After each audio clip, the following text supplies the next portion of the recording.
So anyhow, we'll take you back up to the map. So up here, you obviously had a water flow down in ancient lake times, and that's how all the sand got deposited here. Kind of think of it as like continental crust or continental shelf, and then deep ocean bottom. Okay? Think of it like that, only small scale glacial lake. So going from the deposits, I'm going to show you from that were eroded away and turned into placer. The water came down and probably deposited a bunch of placer at the bottom of this, down on the bedrock, which could be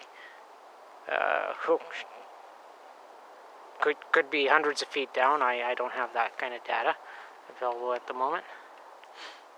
And from there, everything else keeps filling in as the water keeps changing courses.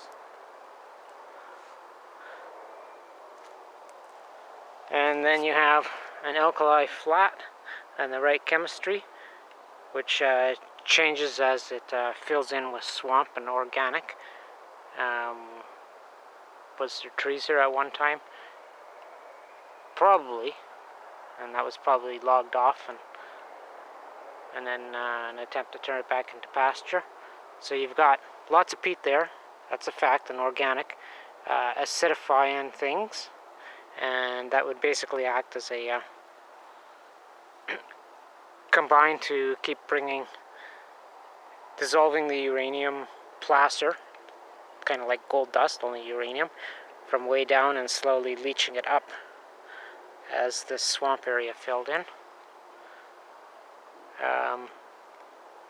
And that's why it's concentrated right in this area to the tune of over 1,000 parts per million in the few samples they did.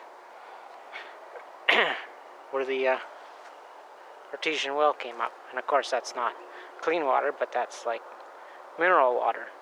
With all this shit, it's dissolving on its course. That's my speculation, given the, shall we say, ancient upriver deposits and the size of them that are also staked. Well, they're not really staked because they're kind of a gray limbo area in BC mineral claims. As opposed to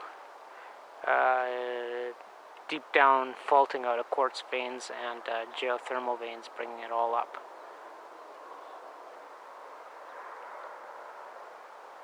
I think this is all lode deposits. As the glaciers ground the crap out of natural occurrences of uranium-rich ores. Well, just like gold and placer and gold dust, it gets deposited by wind and water erosion to the lowest point, which is there. And then chemical action dissolves it and brings it up.